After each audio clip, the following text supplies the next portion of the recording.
wabarakatuh. Perkenalkan, nama saya Afridin Sintayasyanti dari 10I1. Saya di sini akan menjelaskan tentang sejarah Islam di Andalusia, Spanyol.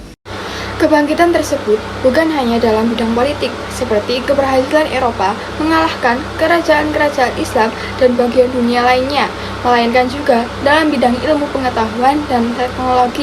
Islam menjadi guru bagi orang-orang Eropa, dan di sini pula mereka dapat hidup dengan aman, penuh dengan kedamaian dan toleransi yang tinggi, kebebasan untuk berimajinasi, serta adanya ruang yang luas untuk mengapresiasikan jiwa-jiwa seni dan sastra. Keturunan Spanyol dapat diklasifikasikan dalam 3 kategori. Yang pertama, kelompok yang telah memeluk Islam.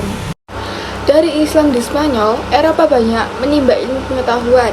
Ketika Islam mencapai masa kemasaannya, kota Cordova dan Granada di Spanyol merupakan pusat-pusat peradaban Islam yang sangat penting dan dianggap menyaingi Baghdad di timur. Ketika Islam mulai memasuki masa kemunduran di daerah semenanjung Arab, bangsa-bangsa Eropa justru mulai bangkit dari tidurnya yang panjang, yang kemudian dikenal dengan Renaissance. Yang kedua, kelompok yang tetap pada keyakinannya, tetapi meniru adat dan kebiasaan bangsa Arab, baik dalam bertingkah laku maupun bertutur kata.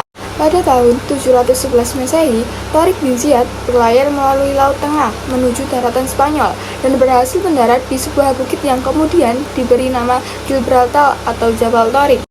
Dalam meluaskan dakwah Islam di Spanyol, umat Islam dengan mudah dapat meraih berbagai kemenangan, sehingga dalam waktu yang relatif singkat, dakwah Islam sampai ke Spanyol secara menyeluruh.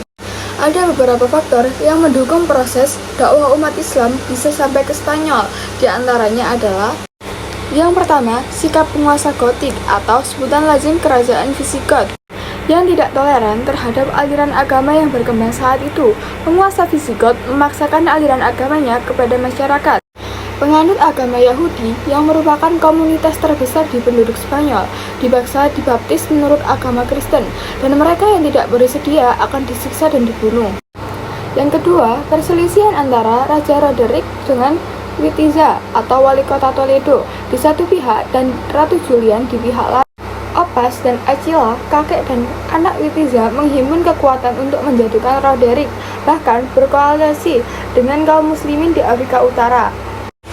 Dakwah Islam tersebar secara menyeluruh di Afrika Utara, terjadi pada zaman Khalifah Abdul Malik pada tahun 685 sampai 705 Masehi. Afrika Utara dipimpin oleh seorang gubernur, yaitu Husna bin, kemudian diganti oleh Musa bin Nusayr. Tujuan umat Islam meluaskan dakwahnya hingga ke Afrika Utara adalah membuka jalan untuk mengadakan ekspedisi ke Spanyol agar lebih mudah dilakukan. Ekspedisi umat Islam ke Spanyol terjadi pada masa Al-Walid menjabat khalifah pada tahun 705 sampai dengan 715 Masehi. Al-Walid mengizinkan gubernurnya untuk mengirimkan pasukan militer ke Spanyol. Musa bin Nusayr menugaskan Tariq bin Ziyad untuk memimpin pasukan tentara sebanyak 7.000 orang. Kemudian, pada tahun 569 Masehi, Leopoldo, seorang raja Visigot, menjadikan Toledo sebagai ibu kota kerajaan Visigot di Spanyol. Pada awal abad ke-8 Masehi, para pendatang baru berdatangan ke daratan Eropa atau Spanyol. Pendatang tersebut adalah bangsa Arab yang membawa agama Islam.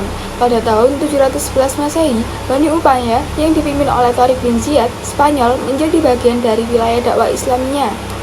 Islam pun meluas sampai di Spanyol hampir 8 abad, yaitu dari tahun 711 Masehi sampai 1492 Masehi. Yang ketiga, kelompok yang tetap berpegang teguh pada agama semula dan warisan budaya nenek moyangnya. Sekian penjelasan saya tentang sejarah Islam di Andalusia, Spanyol. Wassalamualaikum warahmatullahi wabarakatuh. Sebelum Islam masuk ke Spanyol, sekitar abad ke-5 Masehi, bangsa Jerman mendatangi semenanjung Liberia. Theodoric, Raja Ostrogoth, mendirikan istananya di Toledo sekitar tahun 513 Masehi.